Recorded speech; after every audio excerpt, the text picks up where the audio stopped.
ನನ್ನ ಸಾಕ್ಷಿಗಳಾಗಿ ಕರೆಯಲ್ಪಟ್ಟವರು ಎಂಬಂಥದ್ದು. ಈಗಾಗಲೇ ಅಂಬಿಕಾ ಸಹೋದರಿ ಓದಿದ್ರು ಆ ಭಾಗವನ್ನ. ಮೊದಲೇ ಅಧ್ಯಾಯದ ಮೊದಲೇ ಅಧ್ಯಾಯದಲ್ಲಿ ಬರ್ತಕ್ಕಂಥ 9ನೇ ವಚನ ಅಲ್ಲಿ ಸ್ಪಷ್ಟವಾಗಿ ಯೇಸು ಸ್ವಾಮಿ ಹೇಳ್ತಾರ, ನೋಡ್ರಿ, ನೀವು ಬಲವನ್ನು ಹೊಂದಿ ಯೆರೂಸಲೇಮಿನಲ್ಲಿಯೂ ಎಲ್ಲಾ ಯೂದಾಯ ಸಮಾರ್ಯ ಸೀಮೆಗಳಲ್ಲಿಯೂ ಭೂಲೋಕದ ಕಟ್ಟಕಡೆಯವರೆಗೂ ನನಗೆ ಸಾಕ್ಷಿಗಳಾಗಿರ್ಬೇಕು ಎಂಬಂಥ ಒಂದು ಮಾತನ್ನ ಯೇಸು ಸ್ವಾಮಿಯವರೇ ತಮ್ಮ ಶಿಷ್ಯರಿಗೆ ಹೇಳಿದ್ದನ್ನ ಇಲ್ಲಿ ನಾವು ಸ್ಪಷ್ಟವಾಗಿ ನೋಡ್ತೇವೆ. ಈ ರೀತಿಯಾಗಿ ಸಾಕ್ಷಿಯ ಒಂದು ಅಭ್ಯಾಸದ ಭಾರ ನನಗೆ ದೇವರು ಅನುಗ್ರಹಿಸಿದ ಕಾರಣ ಅದನ್ನ ನಾನು ನಿಮಗೆ ಹಂಚಿಕೊಳ್ಬೇಕಂತ ಹೇಳಿ ಇವತ್ತು ಅಭ್ಯಾಸ ಅದನ್ನ ಮಾಡೋಣ. ಈ ನಮ್ಮ ಜೀವನದಲ್ಲಿ ನಾವು ಯೇಸು ಸ್ವಾಮಿಯವ್ರನ್ನ ನಮ್ಮ ಸ್ವಂತ ರಕ್ಷಕನನ್ನಾಗಿ ಸ್ವೀಕರಿಸಿದ ಮೇಲೆ ನಂಬಿಕೆಯ ಮೂಲಕ ಪಶ್ಚಾತ್ತಾಪದೊಡನೆ ನಾವು ಯೇಸು ಸ್ವಾಮಿಯವರನ್ನ ನಮ್ಮ ಸ್ವಂತ ರಕ್ಷಕನೆಂಬುದಾಗಿ ನಾವು ಸ್ವೀಕರಿಸಿದಾಗ ನಮಗೆ ರಕ್ಷಣೆ ಸಿಗ್ತದೆ. ನಾವು ಹೊಸ ಸೃಷ್ಟಿಗಳಾಗ್ತೇವೆ, ಹೊಸದಾಗಿ ಹುಟ್ಟುತ್ತೇವೆ ಮತ್ತು ನಿತ್ಯ ಜೀವನ ಪಡಿತೇವೆ.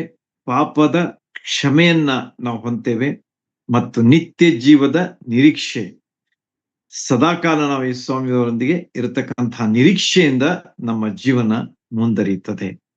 ಇದು ನಮ್ಮ ಅನುಭವ ಸಾಕ್ಷಿ. ಯೇಸು ಸ್ವಾಮಿಯವರನ್ನ ನಂಬಿ ರಕ್ಷಣೆ ಹೊಂದಿದ ಮೇಲೆ ಇದು ನಮ್ಮ ಒಂದು ಸಾಕ್ಷಿ. ಇದು ಒಂದು ಸಿಂಪಲ್ ಆಗಿ ನಮಗೆ ಕಂಡ್ರು, ಬಹಳ ಸರಳವಾಗಿ ನಮಗೆ ಕಂಡ್ರು ಕೂಡ ಅದನ್ನ ಅಷ್ಟು ಸಲ ಮಾಡುವುದಿಲ್ಲ. We don't do it. ಆದ ಕಾರಣ ಯೇಸು ಸ್ವಾಮಿ ಅದನ್ನ ತನ್ನ ಶಿಷ್ಯರಿಗೆ ಹೇಳಿದ್ರು, ನಾನು ಹೋಗ್ತಾ ಇದ್ದೇನೆ, ಆದ್ರೆ ನಾನು ಹೋದ್ಮೇಲೆ ನೀವೇನ್ ಮಾಡ್ಬೇಕು ಅಂತಂದ್ರೆ ನನ್ನ ಸಾಕ್ಷಿಗಳಾಗಿರ್ಬೇಕು ಎಂಬುದಾಗಿ. ಒಂದ್ ವೇಳೆ ಅದು ಅವಶ್ಯ ಇರ್ಲಿಲ್ಲ ಅಂತಂದ್ರೆ ಯೇಸು ಸ್ವಾಮಿ ಹೇಳ್ತಿರ್ಲಿಲ್ಲ. ಅದು ಬಹಳ ಅವಶ್ಯಕತೆ ಇದೆ. ನಾನು ಹೋಗ್ತಾ ಇದ್ದೇನೆ, ನಾನು ಹೋದ್ಮೇಲೆ ಪವಿತ್ರಾತ್ಮನ ಶಕ್ತಿ ಬಲ ನಿಮಗೆ ಸಿಗ್ತದೆ. ಆಮೇಲೆ ನೀವೇನ್ ಮಾಡ್ಬೇಕು ಅಂದ್ರೆ ಸಾಕ್ಷಿಗಳಾಗಿರ್ಬೇಕು ಎಂಬಂತ ವಿಶೇಷವಾದಂತ ಆಜ್ಞೆಯನ್ನ, ಮಾತನ್ನ ಯೇಸು ಸ್ವಾಮಿ ತನ್ನ ಶಿಷ್ಯರಿಗೆ ಹೇಳಿದ್ದನ್ನ ನಾವು ಇಲ್ಲಿ ಸ್ಪಷ್ಟವಾಗಿ ಕಾಣ್ತೇವೆ. ಅದರ ಮಹತ್ವ ಎಷ್ಟು ಅಂತ ಹೇಳಿ ನಮ್ಮೆಲ್ಲರಿಗೆ ಈಗ ನಮಗ ತಿಳಿದಿದೆ. ಸಾಕ್ಷಿಗಳಾಗಿ ಜೀವಿಸುವಂಥದ್ದು, ಸಾಕ್ಷಿಗಳಾಗಿ ನಾವು ಇರುವಂಥದ್ದು ಎಷ್ಟು ಅವಶ್ಯ ಎಂಬುದನ್ನ ಈ ಮಾತು ನಮಗ ಸ್ಪಷ್ಟವಾಗಿ ಯೇಸು ಸ್ವಾಮಿ ಹೇಳಿದಂತ ಮಾತು ನಮಗೆ ತಿಳಿಸಿಕೊಡ್ತದೆ. ರಕ್ಷಣಾ ಕಾರ್ಯವನ್ನ ಆತನ ಯೇಸು ಸ್ವಾಮಿ ಮಾಡಿ ಆ ಶಿಲುಬೆಯ ಮೇಲೆ ಆ ರಕ್ಷಣೆಯ ಕಾರ್ಯವನ್ನ ಮಾಡಿದ ಮೇಲೆ ಯೇಸು ಸ್ವಾಮಿ ಆತನ ನೋಡಿಟ್ರು. 3 ದಿವಸಗಳು ಆದ್ಮೇಲೆ ಯೇಸು ಸ್ವಾಮಿ ಸತ್ತೊಳಗಿಂದ ತಿರುಗಿ ಎದ್ರು, ಪುನರುತ್ಥಾನ ಹೊಂದಿದ್ರು. 40 ದಿವಸಗಳವರೆಗೆ ಅವರಿದ್ರು. ಈಗಾಗಲೇ ನೀವು ಓದಿದ್ರಿ, ಅದನ್ನೆಲ್ಲ ಕೇಳಿದ್ರಿ. ಆಮೇಲೆ 40 ದಿವಸಗಳಾದ್ಮೇಲೆ ಅವರು ಪರಲೋಕಕ್ಕೆ ಏರಿ ಹೋದರು ಎಂಬುದಾಗಿ ಅಲ್ಲಿ ನಮಗ ತಿಳಿದು ಬರ್ತದೆ ಸ್ಪಷ್ಟವಾಗಿ. ಯಾಕಂದ್ರೆ ಅವರು they had to prove it. 40 ದಿವಸಗಳವರೆಗೆ ಯಾಕೆ ಇರ್ಬೇಕಾಗಿತ್ತು ಎಂಬಂತಹ ಪ್ರಶ್ನೆ ನಮಗೆ ಬಂದ್ರೂ ಕೂಡ ಅದಕ್ಕೆ ಅರ್ಥ ಇದೆ. ಅದರ ಹಿಂದೆ ಬಹಳಷ್ಟು ಮಹತ್ವ ಇದೆ. ಯೇಸು ಸ್ವಾಮಿ ಹಾಗೆ ಹೋಗ್ಬಿಟ್ಟಿದ್ರೆ ಜನ ಸಂಶಯ ಮಾಡ್ಬೋದಾಗಿತ್ತು, ಯೇಸು ಸ್ವಾಮಿ ಎಲ್ಲಿದ್ದಾನೆ ಗೊತ್ತಿಲ್ಲ ನಮ್ಗ ಅಂತ ಹೇಳಿ. ಆದ್ರ ಅವರು ತೋರಿಸ್ಕೊಂಡ್ರು ಅಂತ ಹೇಳಿ ನಮ್ಗ ಇಲ್ಲಿ ಹೇಳಲ್ಪಟ್ಟಿದೆ. ಈ ಶೋಡ್ ಹಿಮ್ಸೆಲ್ಫ್. ಅಲ್ಲಿ ಒಂದು ಲಿಸ್ಟೇ ಇದೆ ಎಷ್ಟು ಜನರಿಗೆ ಅವರು ತೋರಿಸಿದ್ರು ಎಂಬುದನ್ನ ನಾವು ಪೌಲನ ಬರೆದ ಪತ್ರಗಳಲ್ಲಿ ಸ್ಪಷ್ಟವಾಗಿ ಕಾಣ್ತೇವೆ ಅದನ್ನು. ಹೀಗೆ ಯೇಸು ಸ್ವಾಮಿ 40 ದಿವಸಗಳವರೆಗೆ ಇದ್ದಾಗ ಬಹಳ ಮುಖ್ಯವಾದಂತ ತಮ್ಮ ಸಾಕ್ಷಿಯನ್ನ ಅಲ್ಲಿ ಸ್ಥಾಪಿಸಿದ್ರು. ಈ ಎಸ್ಟಾಬ್ಲಿಷ್ಡ್ ಹಿಸ್ ವಿಟ್ನೆಸ್ ಎಂಬುದಾಗಿ. ನಾನು ಸತ್ತೊಳಗಿಂದ ಎದ್ದಿದ್ದೇನೆ ಮತ್ತು ಪರಲೋಕಕ್ಕೆ ಏರಿ ಹೋಗ್ತಾ ಇದ್ದೇನೆ ಎಂಬಂತ ಒಂದು ಮಾತನ್ನ ಅವರು ದೃಢೀಕರಿಸಿದ್ರು, ಅದನ್ನ ಸ್ಥಿರಪಡಿಸಿದ್ರು ಎಂಬುದನ್ನ ನಾವು ತಿಳ್ಕೊಂಡಿರ್ಬೇಕು. ಅದು ನಮಗೆ ಹೆಚ್ಚಾದಂತಹ ಒಂದು ಪ್ರೋತ್ಸಾಹವನ್ನ ನಮ್ಮ ಸಾಕ್ಷಿಗೆ ಕೊಡ್ತದೆ. ಯೇಸು ಸ್ವಾಮಿ ಮಾಡಿದಂತ ಎಲ್ಲಾ ಕಾರ್ಯಗಳು ನಮ್ಮ ಸಾಕ್ಷಿಗೆ ಬಹಳಷ್ಟು ಆಧಾರವಾಗಿ ಕಂಡು ಬರ್ತವೆ. ಅವು ನಮಗ ಆಧಾರವಾಗಿ ಸಹಾಯ ಮಾಡ್ತವೆ ಎಂಬುದಾಗಿ ನಾವು ಇಲ್ಲಿ ಕಾಣ್ತೀವಿ.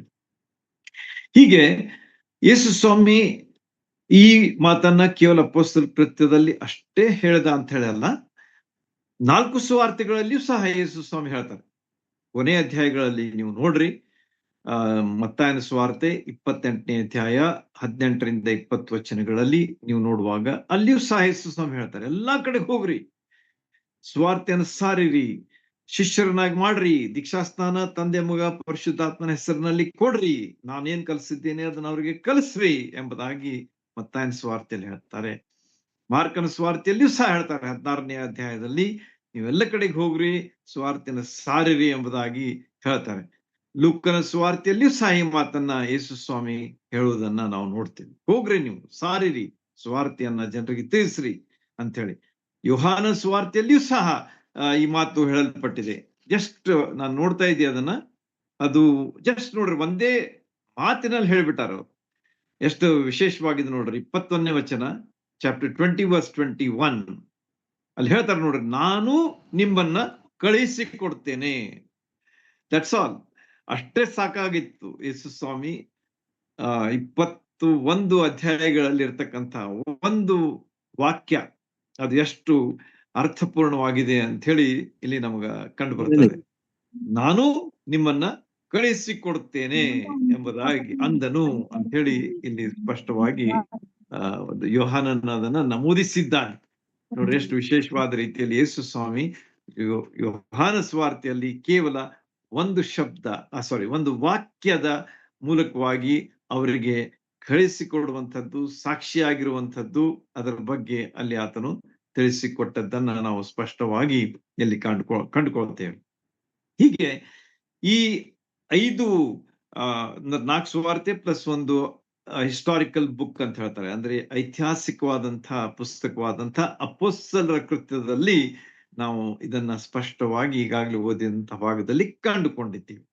ಅಂದ್ರೆ ಯಾಕೆ ನಾನು ಹೇಳ್ತಾ ಇದ್ದೀನಿ, ಅದರ ಅರ್ಥ ಬಹಳ ಅವಶ್ಯವಾಗಿದೆ ಅಂತ ಹೇಳಿ ಇದು ಸೂಚಿಸ್ತದೆ. 4 ಸುವಾರ್ತೆಗಳು ಮತ್ತು ಅಪೊಸ್ತಲರ ಕೃತ್ಯದಲ್ಲಿಯೂ ಸಹ ಯೇಸು ಸ್ವಾಮಿ ಹೇಳಿದ್ದನ್ನ ನಾವು ನೋಡುವಾಗ ನೇರವಾಗಿ ಅವರು ಇದನ್ನ ತಿಳಿಸಿಕೊಟ್ಟಿದ್ದಾರೆ, ಹೇಳಿದ್ದಾರೆ, ಆಜ್ಞಾ ರೂಪವಾಗಿ ಅವರು ಹೇಳ್ತಾರೆ. ಹಿಂದಿನ ವಚನಗಳಲ್ಲಿ ನೀವು ನೋಡ್ರಿ, ಅಲ್ಲಿ ಯೇಸು ಸ್ವಾಮಿ ಹೇಳ್ತಾನೆ, ಆಜ್ಞೆಯನ್ನು ಕೊಟ್ಟನು ಅಂತ ಹೇಳಿ ಹಿಂದಿನ ವಚನಗಳಲ್ಲಿ ಹೇಳಲಾಗಿದೆ. ಅದನ್ನೇ ಮುಂದರಿಸಿಕೊಂಡು ಬಂದು ಯೇಸು ಸ್ವಾಮಿ ಹೇಳ್ತಾನೆ, ನೀವು ನನ್ನ ಸಾಕ್ಷಿಗಳಾಗಿರ್ರಿ ಅಂತ ಹೇಳಿ. ಅದರ ಅರ್ಥ ಯೇಸು ಸ್ವಾಮಿಯ ಒಂದು ಆಜ್ಞೆ ಅಂತ ಹೇಳಿ ನಾವು ತೆಗೆದುಕೊಳ್ಬಹುದು, because it's the continuation of the command that he gave. ನೋಡ್ರಿ, ನೀವು ಈಗಾಗಲೇ ಓದಿದ್ದೀರಿ, ಅದನ್ನು ಕೇಳಿದ್ದೀರಿ. ಆದ ಕಾರಣ ಇದು ಎಷ್ಟು ಮಹತ್ವದ್ದು ಅಥವಾ ಎಷ್ಟು ಅವಶ್ಯ ಅಂತ ಹೇಳಿ ನಮಗ ಇದರಿಂದ ಕಂಡು ಬರ್ತದೆ. ಈ ನಮ್ಮ ಸಾಕ್ಷಿಯಾಗಿ ನಾವು ಜೀವಿಸುವಂಥದ್ದು ಅಥವಾ ಸಾಕ್ಷಿಗಳಾಗಿ ಇತರರಿಗೆ ಹೇಳುವಂಥದ್ದು ಎಷ್ಟು ಅವಶ್ಯ ಅಂತ ಹೇಳಿ ಇಲ್ಲಿ ನಮಗ ಕಂಡು ಬರ್ತದೆ. ಇನ್ನು ನಾವು ಒಂದು ವಿಚಾರ ನೋಡೋಣ. ಯೇಸು ಸ್ವಾಮಿ ಈ ರಕ್ಷಣಾ ಕಾರ್ಯವನ್ನ ಯಾವ ರೀತಿಯಾಗಿ ಮಾಡಿದ್ರು ಎಲ್ಲರಿಗೂ ತಿಳಿದಂತಹ ಮಾತು. ನಾನು ಹೆಚ್ಚು ಸಮಯ ತೆಗೆದುಕೊಳ್ಳೋದಿಲ್ಲ, ಇನ್ನು ಸಾಕಷ್ಟು ಎಕ್ಸ್ಪ್ಲೇನ್ ಮಾಡೋದಿದೆ. ಆದ ಕಾರಣ ಜಸ್ಟ್ ನಿಮ್ಗೆ ಹೇಳ್ತಾ ಹೋಗ್ತೇನೆ, ನೀವು ಲಕ್ಷ್ಯ ಕೊಟ್ಟು ಕೇಳ್ರಿ, ಪೆನ್ ಪೇಪರ್ ಇದ್ರೆ ನೋಟ್ ಮಾಡ್ಕೊಳ್ರಿ, ಆಮೇಲೆ ಅದರ ಅಭ್ಯಾಸ ಮಾಡ್ರಿ. ನಿಮ್ಗೆ ಹೆಚ್ಚಿನ ಒಂದು ತಿಳುವಳಿಕೆ ದೇವರ ಆತ್ಮನು ಪ್ರಾರ್ಥನಾ ಪೂರ್ವಕವಾಗಿ ಮಾಡುವಾಗ ತಿಳಿಸ್ಕೊಡ್ತಾನೆ. ಈಗ ಇಲ್ಲಿ ನಮಗ ಯೇಸು ಸ್ವಾಮಿ ಮಾಡಿದಂತಹ ಆ ಶಿಲುಬೆಯ ಕಾರ್ಯ ಅದು ಒಂದು ಮುಚ್ಚು ಮರೆಯ ಕಾರ್ಯ ಆಗಿರ್ಲಿಲ್ಲ. ಅಂದ್ರೆ ಆತನ ಯಾವುದೋ ಒಂದು ಮೂಲೆಯಲ್ಲಿ ಹೋಗಿ ಕುಂತು ತನ್ನ ಕೆಲಸ ಮಾಡಿ ಹೋದ್ಪಾ ಅಂತ ಹೇಳಿ ಆತನ ಒಂದು ಕೆಲಸ ಆಗಿರ್ಲಿಲ್ಲ. It was before the whole of the world. ಇಡೀ ಜಗತ್ತಿನ ಮುಂದೆ ಆ ಕಲ್ವಾರಿಯ ಶಿಲ್ಬೆಯ ಮೇಲೆ ತನ್ನ ಪ್ರಾಣ ಕೊಟ್ಟನು, ತನ್ನ ರಕ್ತ ಸುರಿಸಿದನು. ಇದನ್ನ ನಾವು ನೋಡುವಾಗ ಇದು ಎಲ್ಲರ ಮುಂದೆ ಯೇಸು ಸ್ವಾಮಿ ಎಲ್ಲರಿಗಾಗಿ ಮಾಡಿದಂತ ಒಂದು ಯಜ್ಞಾರ್ಪಣೆ ಅಂತ ಹೇಳಿ ನಾವು ಇಲ್ಲಿ ಸ್ಪಷ್ಟವಾಗಿ ಕಂಡುಕೊಳ್ತೇವೆ. So how clear it is, ಆತನ ರಕ್ಷಣಾ ಕಾರ್ಯ ಎಲ್ಲರಿಗಾಗಿ ಎಲ್ಲರ ಮುಂದೆ ಇದ್ದಂಥ ಒಂದು ಕಾರ್ಯ ಆಗಿತ್ತು. ಘಂಟಾಘೋಷವಾಗಿ ಯೇಸು ಸ್ವಾಮಿ ತನ್ನ ಕೆಲಸವನ್ನ ಎಲ್ಲರ ಮುಂದೆ ಮಾಡಿ ಅಲ್ಲಿ ತನ್ನ ಕಾರ್ಯದ ವಿಷಯವಾಗಿಯೂ ಸಹ ಆ 7 ನುಡಿಗಳಲ್ಲಿ ಮಾತುಗಳಲ್ಲಿ ನಮಗ ತಿಳಿಸಿಕೊಡ್ತಾನೆ. ಶಿಲ್ಬೆ ಮೇಲೆ ಮಾಡಿದಂಥ ಮಾತುಗಳ ಮೂಲಕವಾಗಿ ಅದರ ಮಹತ್ವವನ್ನು ತಿಳಿಸಿಕೊಡ್ತಾನೆ. ಆದ ಕಾರಣ ಈ ರಕ್ಷಣೆಯನ್ನ ಅನುಭವಿಸಿದಂಥ ನಾವು ಯಾವ ರೀತಿಯಾಗಿರ್ಬೇಕು ಅಥವಾ ಯಾವ ರೀತಿಯಾಗಿ ನಾವು ಮಾಡಬೇಕು ಎನ್ನುವಂಥದ್ದು ಒಂದು ದೊಡ್ಡ ಸವಾಲ್. ಇಟ್ಸ್ ಅ ಚಾಲೆಂಜ್ ಅಂತ ಹೇಳಿ ನಾವು ಹೇಳ್ಬೋದು. ಇದೊಂದು ಆಹ್ವಾನ, ಇಟ್ ಈಸ್ ಅ ಚಾಲೆಂಜ್. ಆ ಚಾಲೆಂಜ್ ಏನಂತಂದ್ರೆ, ಯೇಸು ಸ್ವಾಮಿ ನಮಗೋಸ್ಕರವಾಗಿ ತನ್ನ ಪ್ರಾಣವನ್ನು ಎಲ್ಲರ ಮುಂದೆ ಎಲ್ಲರಿಗಾಗಿ ಕೊಟ್ಟಿರುವಾಗ ನಾವು ಆತನ ಸಾಕ್ಷಿಗಳಾಗಿ ಯಾವ ರೀತಿಯಾಗಿ ಇರಬೇಕು ಮತ್ತು ಯಾವ ರೀತಿಯಾಗಿ ನುಡಿಯಬೇಕು, ನಮ್ಮ ಸಾಕ್ಷಿಯನ್ನ ಯಾವ ರೀತಿಯಾಗಿ ಹೇಳಬೇಕು ಎನ್ನುವಂಥದ್ದು ನಮ್ಮ ಮುಂದೆ ಇರತಕ್ಕಂಥ ಒಂದು ಸವಾಲಾಗಿದೆ. ಎಷ್ಟು ಜನರು ಅದನ್ನ ನಾವು ಮಾಡಿದ್ದೇವೆ ಎಂಬುವಂಥದ್ದನ್ನ ಇವತ್ತು ನಮ್ಮ ಮುಂದಿರುವಂತಹ ಒಂದು ಪ್ರಶ್ನೆ. ಅದನ್ನ ಯೇಸು ಸ್ವಾಮಿ ನಾವು ನಾವು ಎಷ್ಟು ಪ್ರಭಾವಶಾಲಿಯಾಗಿ ಅದರ ಸಾಕ್ಷಿಯನ್ನ ಹೇಳಬೇಕು. ಯಾಕಂದ್ರೆ ಯೇಸು ಸ್ವಾಮಿ ಹೇಳಿದ್ದಾರೆ, ನಾನೇ ಎಲ್ಲರ ಮುಂದೆ ಎಲ್ಲರಿಗಾಗಿ ಅದನ್ನ ಮಾಡಿರುವಾಗ ಇಡೀ ಜಗತ್ತಿಗೆ ಗೊತ್ತಾಗುವಂತಹ ರೀತಿಯಲ್ಲಿ ಇಡೀ ಜಗತ್ತಿನ ಮುಂದೆ ನಾನು ಅದನ್ನ ಮಾಡಿರುವಾಗ ನೀವು ಸಹ ಅದನ್ನ ಎಷ್ಟು ಪ್ರಭಾವಶಾಲಿಯಾಗಿ ನಿಮ್ಮ ಸಾಕ್ಷಿ ಹೇಳಬೇಕು, ನಿಮ್ಮ ಅನುಭವ ಸಾಕ್ಷಿ ಹೇಳಬೇಕು. ನೀವು ನನ್ನನ್ನು ಯಾವ ರೀತಿಯಾಗಿ ಕಂಡುಕೊಂಡ್ರಿ, ಯಾವ ರೀತಿಯಾಗಿ ನನ್ನ ಮೇಲೆ ವಿಶ್ವಾಸ ಇಟ್ರಿ, ಯಾವಾಗ ನೀವು ಅದನ್ನ ಮಾಡಿದ್ರಿ ಎಂಬುದನ್ನ ಜನರಿಗೆ ತಿಳಿಸ್ರಿ. ನಿಮಗೆ ಆದಂತ ಆನಂದವನ್ನ, ಸಂತೋಷವನ್ನ ಹಂಚಿಕೊಳ್ರಿ. ಅವರಿಗೆ ನೀವು ಯೇಸು ಸ್ವಾಮಿಯ ಪಾದಗಳ ಬಳಿಗೆ ನಡೆಸ್ರಿ. ಯೇಸು ಸ್ವಾಮಿಯ ನಿಜ ರಕ್ಷಕನಂತ ಹೇಳಿ ಅವರಿಗೆ ತಿಳಿಸ್ಕೊಡ್ರಿ. ದೇವರ ವಾಕ್ಯದ ವಚನದ ಮೂಲಕವಾಗಿ ಅವರಿಗೆ ತೋರಿಸ್ಕೊಡ್ರಿ ಎಂಬುದಾಗಿ ಯೇಸು ಸ್ವಾಮಿ ಹೇಳುವಂತಹ ಮಾತು ಇಲ್ಲಿ ನಮಗ ಸ್ಪಷ್ಟವಾಗಿ ಕಂಡು ಬರ್ತದೆ. ಇದು ನಾವು ಹೇಳಬೇಕಾದದ್ದು ಏನಾಗಿದೆ ಅಂತಂದ್ರೆ, it is our own experience, the experience of salvation ಅಂತ ಹೇಳಿ ಇಲ್ಲಿ ನಮ್ಗ ತಿಳಿದು ಬರ್ತದೆ. ಇದು ಒಂದು ಕಥೆ ಅಲ್ಲ. It is not any story or it's not any explanation. ಆದ್ರೆ ಇದೇನಾಗಿದೆ ಅಂತಂದ್ರೆ ನಮ್ಮ ಸ್ವಂತ ಸಾಕ್ಷಿಯಾಗಿದೆ.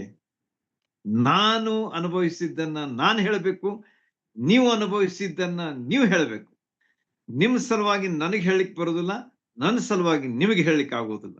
ವಿಚಾರ ಮಾಡ್ರಿ, ಎಷ್ಟು ಮುಖ್ಯವಾದಂತಹ ವಿಷಯವನ್ನ ಯೇಸು ಸ್ವಾಮಿಯಲ್ಲಿ ನಮ್ಮ ಮುಂದೆ ಇಟ್ಟದ್ದನ್ನ ನಾವು ಕಾಣ್ತೇವೆ. ನಾನು ಏನು ಅನುಭವಿಸಿದ್ದೇನೆ ಅದನ್ನ ನಾನು ಹೇಳಬೇಕು. ನೀನು ಯಾವ ರೀತಿಯಾಗಿ ಯೇಸು ಸ್ವಾಮಿಯನ್ನ ಕಂಡುಕೊಂಡು ನಿನ್ನ ಜೀವನದಲ್ಲಿ ಆ ಸಂತೋಷವನ್ನ, ಆ ಹೊಸ ಜೀವನವನ್ನ, ಹೊಸ ಸೃಷ್ಟಿಯಾಗಿ ನೀನು ಜೀವಿಸುವುದನ್ನ ಕಂಡುಕೊಂಡಿದ್ದಿ, ಅದನ್ನ ನೀನ್ ಹೇಳಬೇಕು. ನಾನು ಹೇಳಲಿಕ್ಕಾಗುವುದಿಲ್ಲ. ನನಗಾದದ್ದನ್ನ ನೀನ್ ಹೇಳಲಿಕ್ಕಾಗುವುದು. It is an individual witness ಎಂಬುದನ್ನ ನಾವು ತಿಳ್ಕೊಂಡಿರ್ಬೇಕಾದದ್ದು ಬಹಳ ಅವಶ್ಯ. ಆದ ಕಾರಣ ಯೇಸು ಸ್ವಾಮಿ ಹೇಳ್ತಾರೆ, ನೀವು ಸಾಕ್ಷಿಗಳಾಗಿರ್ರಿ. ನೀವು ಒಬ್ಬೊಬ್ಬರು ನನ್ನ ಸಾಕ್ಷಿಗಳಾಗಿರ್ರಿ. ನಾನು ನಿಮ್ಮೆಲ್ಲರಿಗಾಗಿ ನಾನು ಯಾವ ರೀತಿಯಾಗಿ ಕೆಲಸ ಮಾಡಿದ್ದೇನೆ, ಇಡೀ ಜಗತ್ತಿಗೆ ಸಾಕ್ಷಿಯಾಗಿ ಮಾಡಿದ್ದೇನೆ. ಅದನ್ನ ನೀವು ಈಗ ಜಗತ್ತಿಗೆ ಸಾಕ್ಷಿಯಾಗಿ ಹೇಳಬೇಕು ಎಂಬುದನ್ನ ಯೇಸು ಸ್ವಾಮಿ ಇಲ್ಲಿ ನಮಗ ಸ್ಪಷ್ಟವಾಗಿ ತಿಳಿಸಿಕೊಟ್ಟಿದ್ದಾರೆ. ಹೀಗೆ ಈ ಒಂದು ನಮ್ಮ ಈ ಲೋಕದಲ್ಲಿ ನಾವು ಜೀವಿಸುವಾಗ ಅದನ್ನ ಆಚರಣೆಯಲ್ಲಿ ನಾವು ತರಬೇಕಾದದ್ದು ಅವಶ್ಯ. ನಮ್ಮ ಜೀವಿತಗಳು ಸಾಕ್ಷಿಗಳಾಗಿರ್ಬೇಕು. ಒಂದು, ನಮ್ಮ ನುಡಿಗಳು, ನಮ್ಮ ಸಾಕ್ಷಿ, ಅನುಭವ ಸಾಕ್ಷಿ, ಅದನ್ನು ಸಹ ನಾವು ಹೇಳುವುದಕ್ಕೆ ಹಿಂಜರಿಯಬಾರದು. ಲೆಟ್ಸ್ ನಾಟ್ ಬಿ ಏನಂತಾರೆ ಅದಕ್ಕೆ, ಹಿಂಜರಿಬಾರ್ದು. ನಾವು ಹಿಂದೆ ಮುಂದೆ ನೋಡಬಾರ್ದು. We have to tell our testimony because it is a real experience. ನೀವು ಯಾವಾಗ ಸ್ವಾಮಿ ನಂಬಿದ್ರಿ ಅವಾಗ ನಿಮಗೆಲ್ಲಾ ಆಶೀರ್ವಾದಗಳು ಸಿಕ್ಕವೆ. ಇತರರು ಅದನ್ನ ನಂಬುವಾಗ ಅವ್ರಿಗೂ ಸಹ ಸಿಗ್ತವೆ.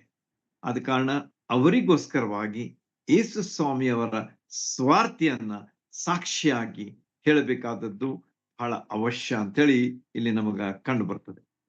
ನಮ್ಮ ಆಚರಣೆಯಲ್ಲಿ ಅಷ್ಟೇ ಅಲ್ಲ, ಆದ್ರೆ ನಮ್ಮ ಸಾಕ್ಷಿಯನ್ನ ನಾವು ಹೇಳಬೇಕಾದದ್ದು ಅಷ್ಟೇ ಅವಶ್ಯವಾಗಿದೆ. ಸಾಕ್ಷಿಗೆ ಎಷ್ಟು ಮಹತ್ವ ಇದೆ ಅಂತ ಹೇಳಿ ನಿಮ್ಮೆಲ್ಲರಿಗೂ ಗೊತ್ತದೆ. If you go to the court you will understand the importance of witness. Witness ಇಲ್ದಿದ್ರೆ ನಿಮಗ ಜಡ್ಜ್ಮೆಂಟ್ ಸಿಗುದೇ ಇಲ್ಲ, ಅಂದ್ರೆ ನ್ಯಾಯ ಸಿಗುದೇ ಇಲ್ಲ. ಜಡ್ಜ್ ಒಂದೇ ಮಾತು ಕೇಳ್ತಾನೆ, have you got evidence, have you got witness? ಇಲ್ಲ ಅಂತಂದ್ರೆ ನನಗೇನು ಮಾಡ್ಲಿಕ್ಕೆ ಆಗುದಿಲ್ಲ. I cannot give the judgment without witness ಎಂಬುದಾಗಿ ಜಡ್ಜ್ ಅವ್ರ ಮುಂದೆ ಇರತಕ್ಕಂಥ ಮುಖ್ಯವಾದಂತಹ ಒಂದು ವಿಷಯ ಅಥವಾ ಪುರಾವೆ ಏನಂತಂದ್ರೆ ಸಾಕ್ಷಿ. ಆದ ಕಾರಣ ಯೇಸು ಸ್ವಾಮಿ ಹೇಳ್ತಾರೆ, ನನ್ನ ಸಾಕ್ಷಿಗಳು ನೀವು ಆಗಿರ್ಬೇಕು. ಯಾಕಂದ್ರೆ ನನ್ನ ಸಾಕ್ಷಿಗಳಾಗಿದ್ರೆ ಅದು ಹೆಚ್ಚಾದಂತಹ ಒಂದು ಪ್ರಾಮುಖ್ಯತೆಯನ್ನ ಪಡೆದುಕೊಂಡಿದೆ, ಹೆಚ್ಚಾದಂತಹ ಅದಕ್ಕೆ ಮಹತ್ವ ಇದೆ, ಅದರಿಂದ ಬಹಳಷ್ಟು ಪರಿಣಾಮ ಆಗ್ತದೆ ಎಂಬುದನ್ನ ನಾವು ಜುಡಿಷಿಯರಿಯಲ್ಲಿಯೂ ಸಹ, ಅಂದ್ರೆ ನ್ಯಾಯ ಒಂದು ನಿರ್ಣಯದಲ್ಲಿಯೂ ಸಹ ಇದನ್ನ ಸ್ಪಷ್ಟವಾಗಿ ಕಂಡುಕೊಳ್ತೇವೆ. ಹೀಗೆ ನಮ್ಮ ಸಾಕ್ಷಿ ಮೂಲಕ ನಾವು ಅನೇಕರನ್ನ ಯೇಸು ಕ್ರಿಸ್ತರ ಪಾದದ ಬಳಿಗೆ ತರಲಿಕ್ಕೆ ಸಾಧ್ಯ. It is possible when we share our testimony. ನಮ್ಮ ಸಾಕ್ಷಿಯನ್ನ ನಾವು ಇತರರಿಗೆ ಹೇಳುವಾಗ ಅನೇಕರನ್ನ ಯೇಸು ಸ್ವಾಮಿಯವರ ಪಾದಗಳ ಬಳಿಗೆ ತರಲಿಕ್ಕೆ ಸಾಧ್ಯ. ರಕ್ಷಿಸ್ಲಿಕ್ಕೆ ಆಗುದಿಲ್ಲ. It is I am not telling that we can save them, ಅಥವಾ ಅವರನ್ನ ರಕ್ಷಣೆಗೆ ನಾವು ತರ್ಲಿಕ್ಕೆ ಆಗುದಿಲ್ಲ. ಆದ್ರೆ ರಕ್ಷಣೆ ಮಾಡುವಂತವ್ರು ಯಾರಂತಂದ್ರೆ ಪವಿತ್ರಾತ್ಮನು.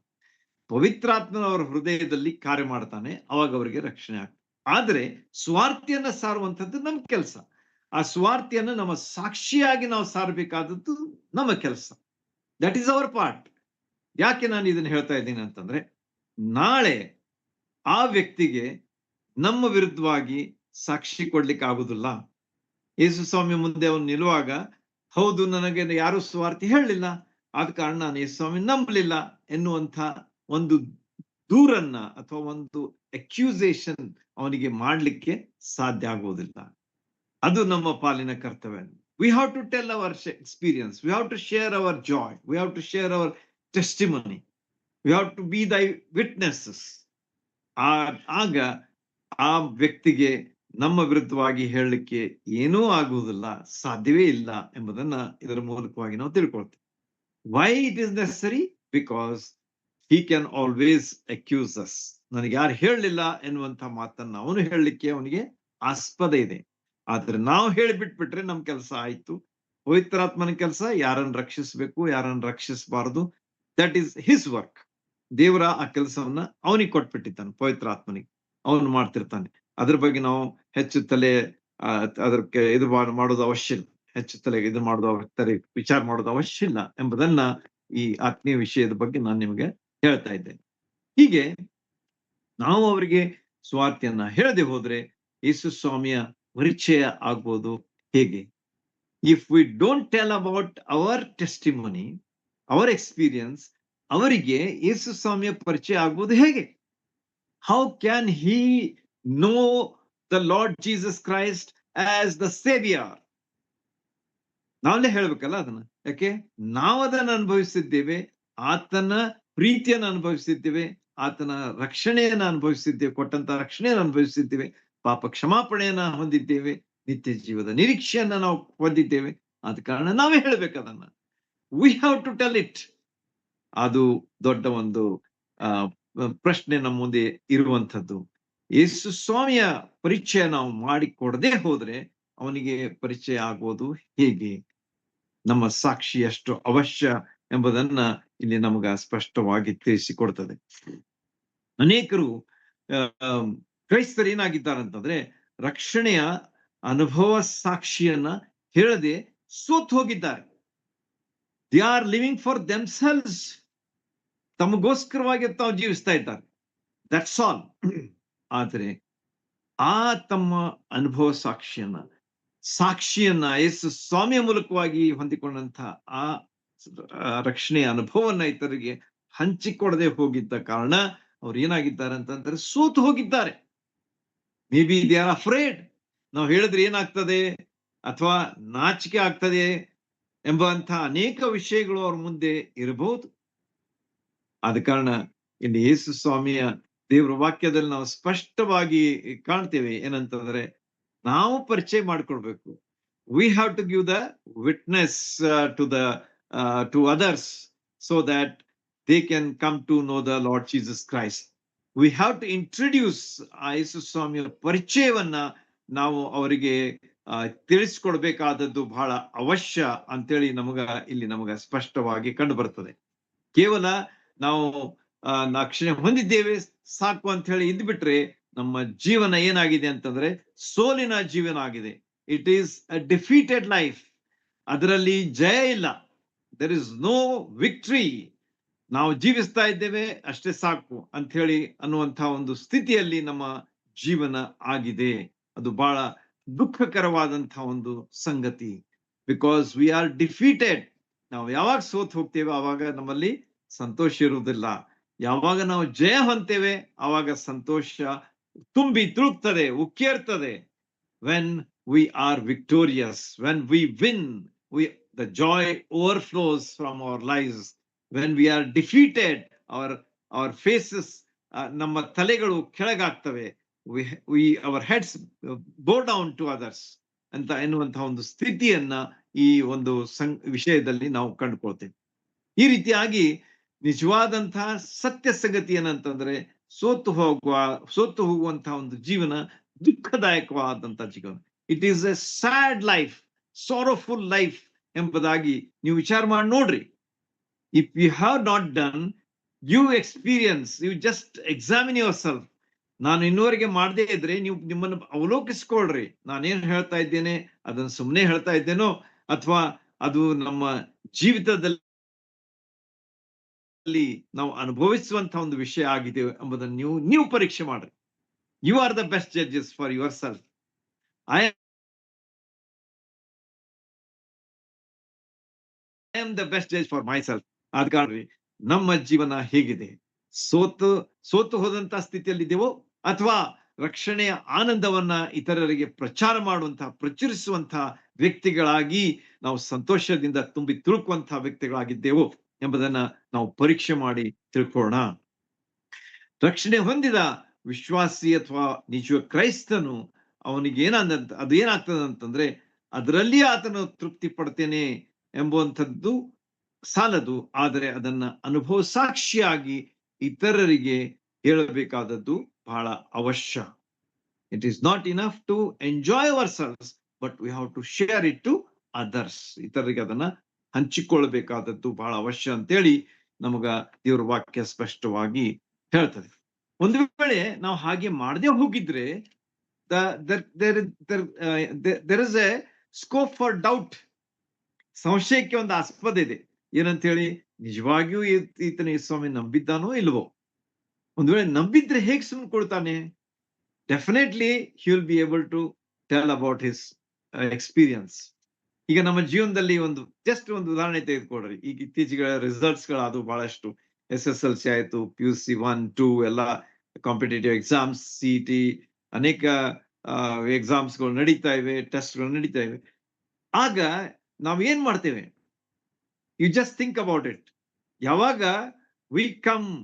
ವಿ ಗೆಟ್ ಗುಡ್ ಮಾರ್ಕ್ಸ್, 90+, 95+, ಕೆಲವರು SSLC ರಿಸಲ್ಟ್ಸ್ ನೋಡುವಾಗ 100%, ಅಂದ್ರೆ 625 out of 625. ಎಷ್ಟೊಂದು ಸಂತೋಷದ ಸಮಯ.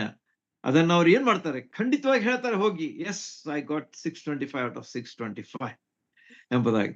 Because they have experience that. ಅದನ್ನ ತಮ್ಮ ಜೀವನದಲ್ಲಿ ಅನುಭವಿಸಿದ್ದಾರೆ. ಆದ ಕಾರಣ ಅದನ್ನ ಅವ್ರು ಹೇಳಲಿಕ್ಕೆ ಅವ್ರಿಗೆ ಸಾಧ್ಯವಾಗಿದೆ. ಅದೇ ರೀತಿಯಾಗಿ ನೀವು ಬೇರೆಯವ್ರಿಗೆ ನೋಡ್ರಿ, ಕಡಿಮೆ ಮಾರ್ಕ್ಸ್ ತೆಗೆದುಕೊಂಡವ್ರು ನೋಡ್ರಿ, ಅವರ ಮುಖ ಹೇಗಿರ್ತದೆ, ಅಥವಾ ಅವರ ಒಂದು ಏನಂತಾರೆ ಅದಕ್ಕೆ ರೆಸ್ಪಾನ್ಸ್ ಹೇಗಿರ್ತದೆ, ಪ್ರತಿಕ್ರಿಯೆ ಹೇಗಿರ್ತದೆ ಅಂತ ಹೇಳಿ. They don't want to share it with others. ಅದನ್ನ ಅವ್ರಿಗೆ ಹೇಳಿಕ್ ಮನಸ್ಸಿಲ್ಲ. ನನಗೆ ಬರೀ 60% ಬಿದ್ದೋಪ, ಇರ್ಲಿ ಬಿಡು ಅಂತ ಹೇಳಲಿಕ್ಕೆ ಮನಸ್ಸು ಮಾಡೋದಿಲ್ಲ ಅವರು. ನಾವ ಹೋಗಿ ಕೇಳ್ಬೇಕು ಅವ್ರಿಗೆ, ಏನಾಯ್ತು ನಿಮ್ ರಿಸಲ್ಟು? ಇಷ್ಟೇನ, ಇರ್ಲಿ ಬಿಡ್ರಿ, okay, you try for the best ಅಂತ ಹೇಳಿ ನಾವು ಅವ್ರಿಗೆ ಎನ್ಕರೇಜ್ ಮಾಡ್ಬೇಕೆ ಹೊರತು ಅವರಿಗೆ ಡಿಸ್ಕರೇಜ್ ಮಾಡೋದು ತಪ್ಪು ಅದು ಆಕ್ಚುಲಿ. ಆದ್ರೆ ನಾವು ಯಾವಾಗ ಹೇಳ್ಬೇಕು? ಅವಾಗಲೇ ಹೇಳ್ಬೇಕು. ಅಭ್ಯಾಸ ಮಾಡ್ಬೇಕಾದಾಗ ಹೇಳ್ಬೇಕು. ಅಭ್ಯಾಸ ಮಾಡಿಸುವುದು ಸಾಧ್ಯವಿದ್ರೆ ಮಾಡಿಸ್ಬೇಕು. ಎಲ್ಲ ಆದ್ಮೇಲೆ ಅವರಿಗೆ ನಾವು ಹೇಳುವಂಥದ್ದು ಅನ್ನುವಂಥದ್ರಿಂದ ಯಾವ ಪ್ರಯೋಜನ ಇಲ್ಲ. ಆದ ಕಾರಣ ಒಂದು ವಿಷಯ ನಾವು ನೆನ್ಪಿಟ್ಕೊಳ್ಳೋಣ. When we have experience the joy, we will definitely want to share it with others. When we don't experience, we'll try to hold it. ಅದನ್ನ ನಾವು ಹಾಗೆ ಇಡ್ಲಿಕ್ಕೆ ಪ್ರಯತ್ನ ಮಾಡ್ತೇವೆ. ಆದ ಕಾರಣ ನಮ್ಮ ಜೀವನದಲ್ಲಿ ಈ ರಕ್ಷಣಾ ಆನಂದವನ್ನ ಸಾಕ್ಷಿಯಾಗಿ ನಾವು ಇತರರಿಗೆ ಹೇಳುವಂಥದ್ದು ಎಷ್ಟು ಅವಶ್ಯ. ಇಲ್ಲದೆ ಹೋದ್ರೆ there is a scope for doubt also. ನಿಜವಾಗಿಯೂ ಇವನು ಆ ಅನುಭವಕ್ಕೆ ಬಂದಿದ್ದಾನೋ ಅಥವಾ ಇಲ್ಲೋ ಎನ್ನುವಂತಹ ಒಂದು ಸ್ಥಿತಿಗೆ ಬರಬಾರದು ಎನ್ನುವಂಥದ್ದು ನನ್ನ ಒಂದು ಆತ್ಮೀಯ ಒಂದು ವಿಚಾರವನ್ನ ನಿಮ್ಮ ಮುಂದೆ ಇಡ್ತಾ ಇದೆ. Let us live a joyful life. Let's live a victorious life. Let's share the joy that we have in the lord Jesus Christ. Yesu ಸ್ವಾಮಿಯಲ್ಲಿ ಇರ್ತಕ್ಕಂತಹ ಸಂತೋಷವನ್ನ ಇತರರಿಗೆ ನಾವು ಹಂಚಿಕೊಡೋಣ. ಆ ಒಂದು ಜಯದ ಜೀವಿತವನ್ನು ಜೀವಿಸೋಣ. ಇತರರಿಗೆ ಪ್ರೋತ್ಸಾಹ ಕೊಡುವಂತಹ ಜೀವಿತವನ್ನು ಜೀವಿಸೋಣ. ಯೇಸು ಸ್ವಾಮಿ ಪಾದ ಬಳಿಗೆ ಇತರನ್ನ ತರುವಂತಹ ಒಂದು ಜೀವಿತವನ್ನ ಜೀವಿಸೋಣ. ಯಾಕೋಬನು ತನ್ನ ಪತ್ರದಲ್ಲಿ 2ನೇ ಅಧ್ಯಾಯ 26ನೇ ವಚನದಲ್ಲಿ ಒಂದು ಮಾತು ಹೇಳ್ತಾನೆ. ಆತ್ಮವಿಲ್ಲದೆ ದೇಹ ಸತ್ತದ್ದಾಗಿದೆ. ಆತ್ಮವಿಲ್ಲದ ದೇಹ ಸತ್ತದ್ದಾಗಿದೆ. ಇದಕ್ಕೆ ನಾವು ಯಾಕೆ ಇದನ್ನು ಹೇಳ್ತಾ ಇದ್ದೇನೆ? ನಮ್ಮ ಜೀವನ ಯೇಸು ಕ್ರಿಸ್ತನೊಂದಿಗೆ ಇರುವಾಗ ಅದು ಸಜೀವವಾಗಿರಬೇಕು. That should be always alive. ಜೀವಂತವಾದಂಥ ಒಂದು ಜೀವನ ನಮ್ಮದಾಗಿರ್ಬೇಕು ಅಂತೇಳಿ ಯಾಕೋಬನ ಪತ್ರ 2:26 ನಮಗ ತಿಳಿಸಲ್ಪಟ್ಟಿದೆ. ಆತ್ಮವಿಲ್ಲದ ದೇಹ ಸತ್ತದ್ದಾಗಿದೆ. Only body is dead without spirit. ಅದೇ ರೀತಿಯಾಗಿ ನಮ್ಮ ಜೀವನದಲ್ಲಿ ಯೇಸು ಸ್ವಾಮಿ ಇಲ್ಲ ಅಂತಂದ್ರೆ ಇಟ್ ಈಸ್ ಡೆಡ್. ಆದ ಕಾರಣ ಯೇಸು ಸ್ವಾಮಿಯನ್ನ ನಾವು ಅಂಗೀಕರಿಸಿಕೊಳ್ಳುವಾಗ, ಸ್ವೀಕರಿಸಿಕೊಳ್ಳುವಾಗ ನಮ್ಮ ಸ್ವಂತ ರಕ್ಷಕನೆಂಬುದಾಗಿ, ಆಗ ಅದು ಸಜೀವವಾದಂತಹ ಒಂದು ಸ್ಥಿತಿಯಾಗಿರ್ತದೆ.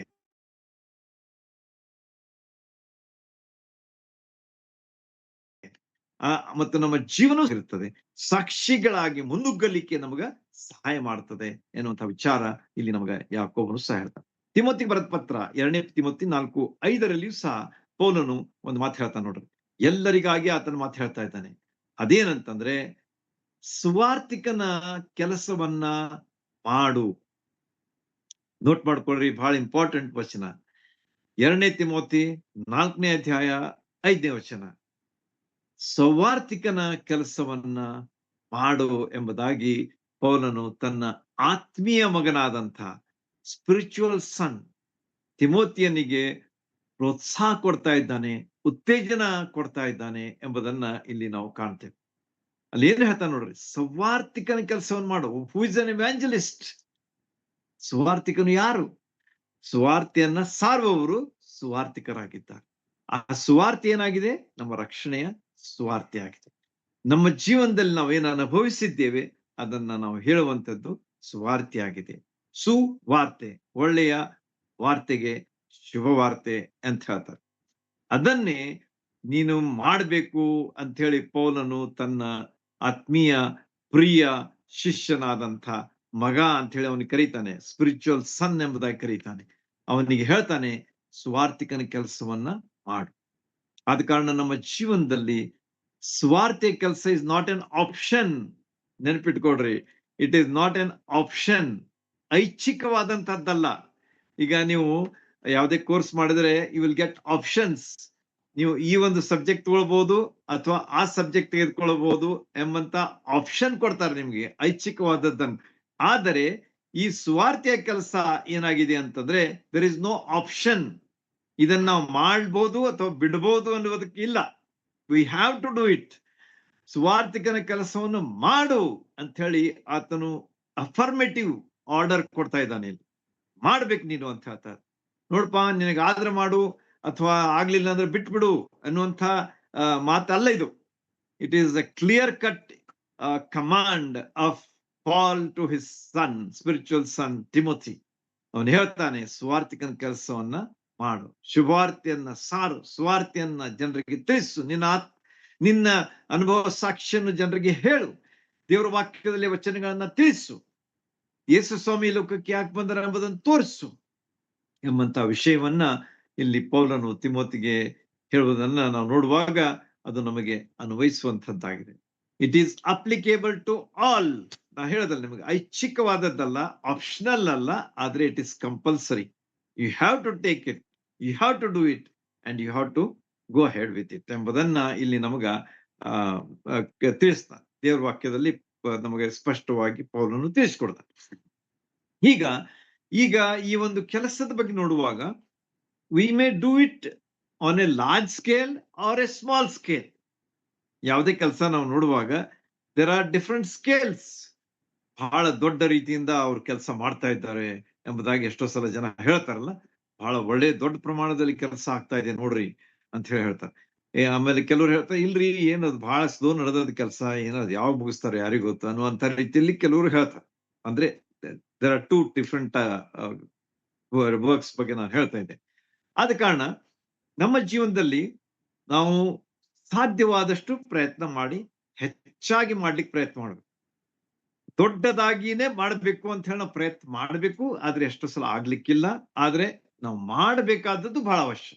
Weather it is small or big, that is secondary. ಆದ್ರೆ we should be continuously doing it. ಅದು ನಮಗ ಮುಂದಿರತಕ್ಕಂಥ ಒಂದು ಒಂದು ಒಂದು ವಿಚಾರ ದೇವರ ವಾಕ್ಯದಿಂದ ನಮಗೆ ತಿಳಿಸಲ್ಪಟ್ಟಂಥದ್ದು. ಆದ ಕಾರಣ ಸ್ವಾರ್ಥಿಯನ್ನ ಸಾರುವಂಥದ್ದು ಬಹಳ ಅವಶ್ಯ. ಅದನ್ನ ನಾವು ದೊಡ್ಡ ಪ್ರಮಾಣದಲ್ಲಿ ಮಾಡ್ಲಿಕ್ಕೆ ಪ್ರಯತ್ನ ಮಾಡೋಣ. ಆಗ್ಲಿಲ್ಲ ಅಂದ್ರೆ ಎಷ್ಟಾಗ್ತದೆ ಅಷ್ಟು ನಾವು ಮಾಡಿ ದೇವರಿಗೆ ಮಹಿಮೆ ತರುವಂತ, ಆತ್ಮಗಳ ರಕ್ಷಣೆ ಆಗುವಂತ ಈ ಒಂದು ಕೆಲಸದಲ್ಲಿ ನಾವು ಮುಂದರಿಯಬೇಕಾದದ್ದನ್ನ ದೇವರ ವಾಕ್ಯ ನಮಗೆ ಸ್ಪಷ್ಟವಾಗಿ ತಿಳಿಸ್ತದೆ. ನಮ್ಮ ನಂಬಿಕೆ ಯೇಸು ಸ್ವಾಮಿಯ ಮೇಲೆ ಇರುವಾಗ, ಯೇಸು ರಕ್ಷಕನ ಮೇಲೆ ಇರುವಾಗ ಅದು ಎಂದಿಗೂ ನಿಶ್ಶಬ್ದವಾಗಿರಲಾರದು. It can not be silent. ನೋಡ್ರಿ, ಒಂದೊಂದು ವಿಚಾರಗಳನ್ನ ನೆನ್ಪಿಟ್ಕೊಡ್ರಿ. It cannot be silent. ನಾನು ಹೇಳ್ದಲ್ಲ ನಿಮ್ಗೆ, ಯಾವಾಗ 100% ತಗೊಂಡು ಅವ ಏನ್ ಮಾಡ್ತಾನೆ ಅಂತಂದ್ರೆ ಎಕ್ಸೈಟೆಡ್. ಅವನ್ ಏನ್ ಮಾಡ್ತಾನೆ ಅಂತಂದ್ರೆ ಹೋಗಿ ಹೇಳಲಿಕ್ಕೆ ಶುರು ಮಾಡ್ತಾನೆ ಅವನು. ನೋಡ್ರಿಪ್ಪ, ನನಗಿಷ್ಟು ನನ್ನ ಜೀವನದಲ್ಲಿ ಎಷ್ಟು ಸಕ್ಸಸ್ ಸಿಕ್ತ ನನಗ ಅಂತ ಹೇಳಿ ಆತನು ಹೇಳಿ ಖಂಡಿತವಾಗಿ ಅದನ್ನ ಇತರರಿಗೆ ತಿಳಿಸ್ತಾನೆ. He will not be quiet. ಆದ್ರೆ ಯಾರಿಗೆ ಕಡಿಮೆ ಮಾರ್ಕ್ಸ್ ಬಿದ್ದಿರ್ತವೆ ಅಥವಾ ಯಾರು ಫೇಲ್ ಆಗಿರ್ತಾರೆ ಅವ್ರು ಸುಮ್ಮನೆ ಇರ್ತಾರೆ, ನಿಶ್ಶಬ್ದವಾಗಿರ್ತಾರೆ. ಇದನ್ನ ನಾವು ತಿಳ್ಕೊಳ್ಳೋಣ. ನಮ್ಮ ಜೀವನದಲ್ಲಿ ನಾವು ಯಾವಾಗ ಯೇಸು ಸ್ವಾಮಿಯ ರಕ್ಷಕನಾದಂತ ಯೇಸು ಸ್ವಾಮಿಯಿಂದ ಆಶೀರ್ವಾದ ನಾವು ಪಡ್ಕೊಂಡಿದ್ದೀವಿ, ಅವಾಗ we can not be silent. We have to always speak out. ನಾವು ಅದನ್ನ ಇತರರಿಗೆ ತಿಳಿಸ್ಬೇಕಾದದ್ದನ್ನ ಈ ಒಂದು ವಿಷಯ ನಮಗೆ ತೋರಿಸಿಕೊಡ್ತದೆ. We cannot be silent, but we have to always present it. We should always give it up. Give it ಎಂಬುದನ್ನ ಇಲ್ಲಿ ನಾವು ತಿಳ್ಕೊಂಡಿರೋಣ. ಹೀಗೆ ನಾವು ನರಕದ ಶಿಕ್ಷೆಯಿಂದ ನಾವು ತಪ್ಪಿಸ್ಕೊಂಡ್ರೆ ಸಾಕ್ ಬಿಡಪ್ಪ ನಮ್ಗ, ಮತ್ತ್ಯಾಕ್ ನಾವು ಇತರಿಗೆ ಹೇಳ್ಬೇಕು ಎನ್ನುವಂತ ವಿಚಾರ ಕೆಲವರಿಗೆ ಇರಬಹುದು. ಸಮ್ ಪೀಪಲ್ ಮೇ ಥಿಂಕ್ ನಾವೇನೋ ರಕ್ಷಣೆ ಹೊಂದಿದ್ದೀವಿ, ಸಾಕಲ್ಲ, ನಾವು ದೇವ್ರ ರಾಜ್ಯಕ್ಕೆ ಸೇರ್ತೇವೆ, ನರಕದ ಶಿಕ್ಷೆಯನ್ನು ನಾವು ತಪ್ಪಿಸ್ಕೊಂಡಿದ್ದೇವೆ, ಇಟ್ಸ್ ಇನಫ್ ಅಂತ ಹೇಳಿ ಕೆಲವರು ವಿಚಾರ ಇರಬಹುದು. ಬಟ್ ದಟ್ ಈಸ್ ರಾಂಗ್ ಅಂತ ಹೇಳಿ ಇಲ್ಲಿ ನಾವು ಕಂಡು ಬರ್ತದೆ. Wrong in the sense, when we are saved, it is our duty to tell it to others. ನಮಗ ಒಳ್ಳೇದಾಗಿದೆ, ಅದನ್ನ ನಾವು ಇತರಿಗೆ ತಿಳಿಸ್ಬೇಕಾದದ್ದು ಬಹಳ ಅವಶ್ಯ. ಸತ್ಯವಿದ್ದಲ್ಲಿ ಬಹಳಷ್ಟು ಉದಾಹರಣೆಗಳಿವೆ. ಸಮಯ ದಾಟ್ತಾ ಇದೆಯಾ, ಆದ ಕಾರಣ ಅದನ್ನ ಮತ್ತೆ ಯಾವಾಗ ಸಮಯ ಸಿಗ್ತದಾಗ ಹೇಳ್ತೇನೆ. ಅದು ಬಹಳ ಮುಖ್ಯವಾದಂತಹ ವಿಚಾರ ಏನಂತಂದ್ರೆ, ನಮಗಾದಂತಹ ಈ ಒಂದು ಶುಭ ಸಮಾಚಾರ, ಸುವಾರ್ತೆಯನ್ನ ನಾವು ಇತರರಿಗೆ ತಿಳಿಸ್ಬೇಕು.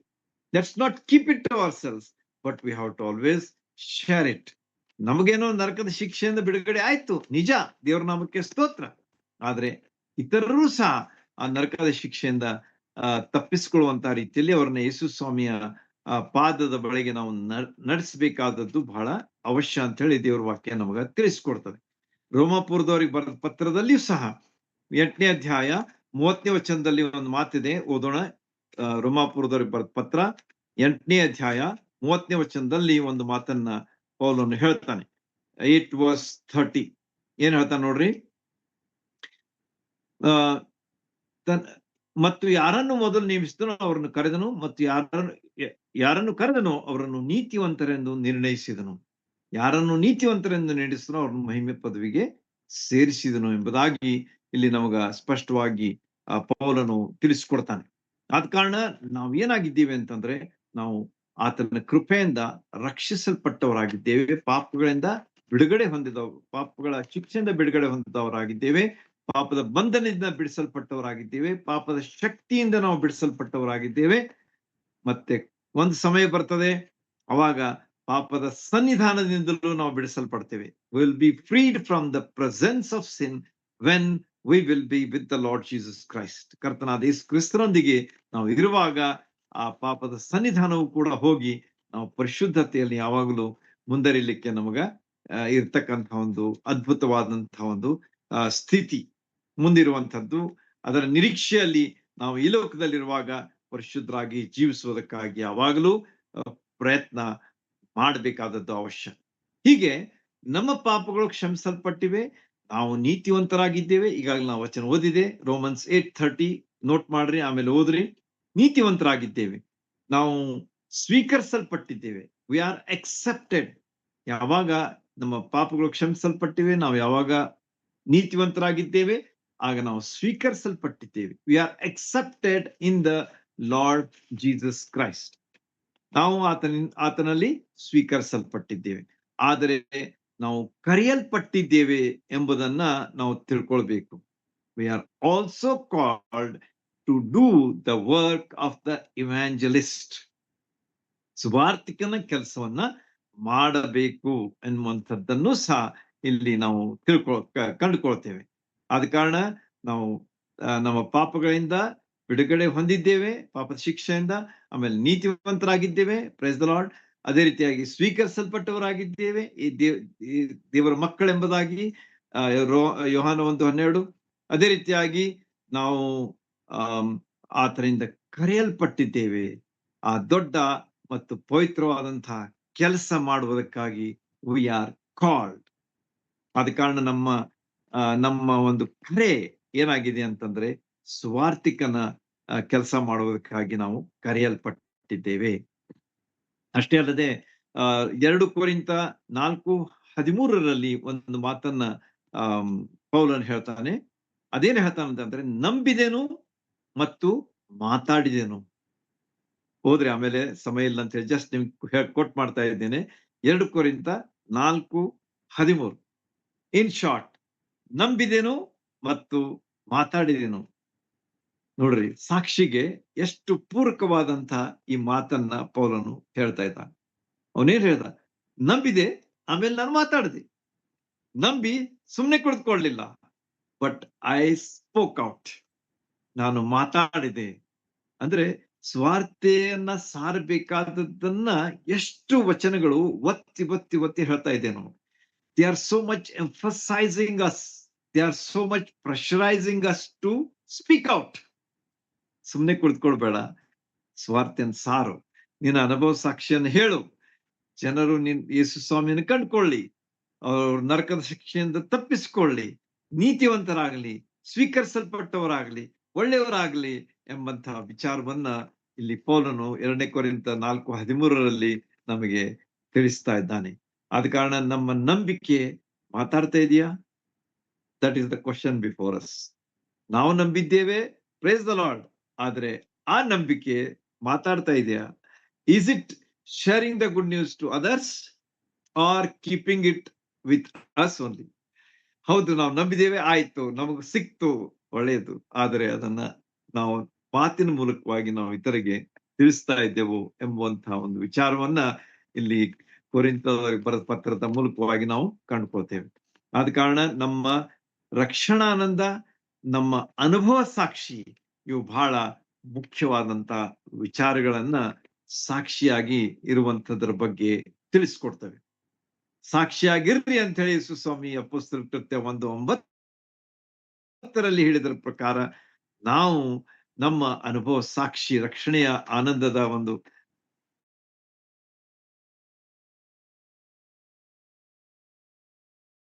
9:16 ಮತ್ತೊಂದು ಮಾತು